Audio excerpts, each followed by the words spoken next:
Bonjour, nous allons voir dans cette vidéo la résolution de systèmes d'équations linéaires en utilisant la méthode de Gauss. On s'intéresse dans ce cas-là aux systèmes n'ayant aucune solution. Prenons à présent l'exemple suivant. On considère ici une matrice augmentée associée à un système donné. Effectuons quelques opérations élémentaires sur les lignes. À la première opération, la ligne 2 va être remplacée par la ligne 2 moins 4 fois la ligne 1. À la deuxième opération, la ligne 3 va être remplacée par la ligne 3 moins 7 fois la ligne 1. En procédant ainsi, on obtient la matrice suivante.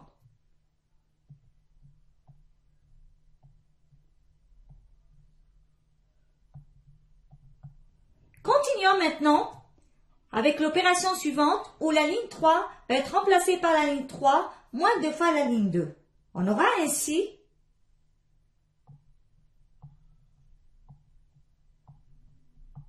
On obtient ainsi une matrice ayant 3 pivots.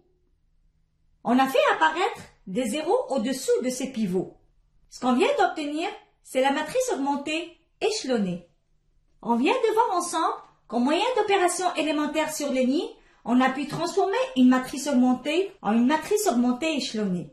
Généralisons ceci. Donc on considère la définition suivante. La méthode de Gauss consiste à transformer la matrice augmentée associée à un système d'équations linéaires en une matrice augmentée échelonnée.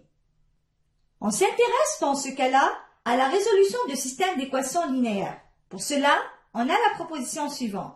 Un système d'équations linéaires peut avoir une solution unique, une infinité de solutions, aucune solution. Dans cette vidéo, on verra des systèmes n'ayant aucune solution.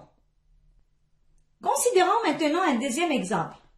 L'objectif ici étant de résoudre un système de 3 équations à 3 inconnues. Notons ce dernier par 1. Pour utiliser la méthode de Gauss, on va devoir dans un premier temps représenter ce système par sa matrice augmentée.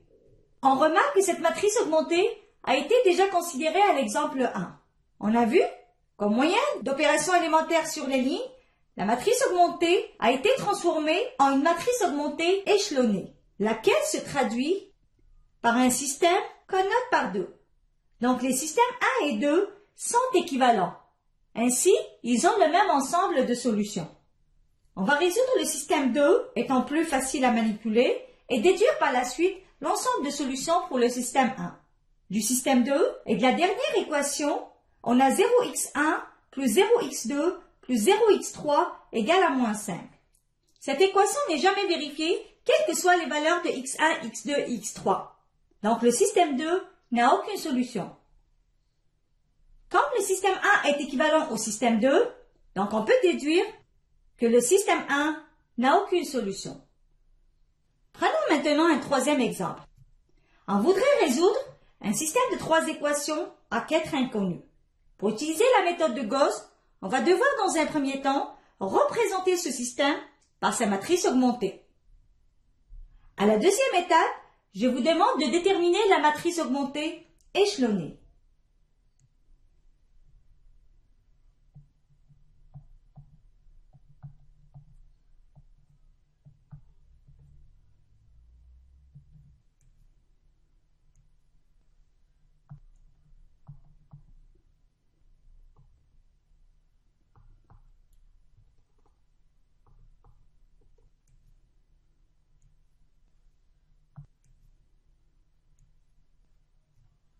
Donc, on avait au départ un système qu'on note par 1, on l'a représenté par sa matrice augmentée. En effectuant des opérations élémentaires sur les lignes, cette matrice augmentée est transformée en une matrice augmentée échelonnée. Cette dernière se traduit par un système noté par 2.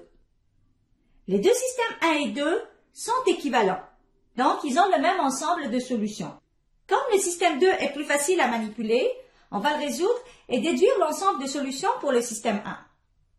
Du système 2, et à la dernière équation, on a 0x1 plus 0x2 plus 0x3 plus 0x4 égale à 1 sur 5.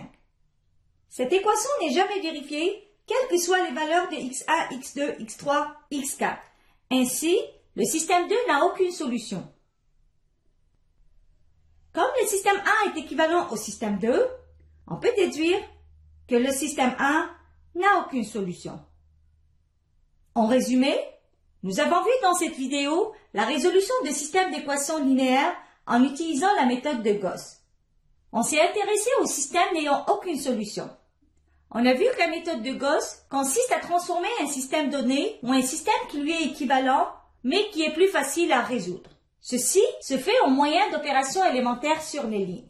On a vu aussi que la méthode de Gauss permet de résoudre des systèmes d'équations linéaires où le nombre d'inconnus est différent du nombre d'équations.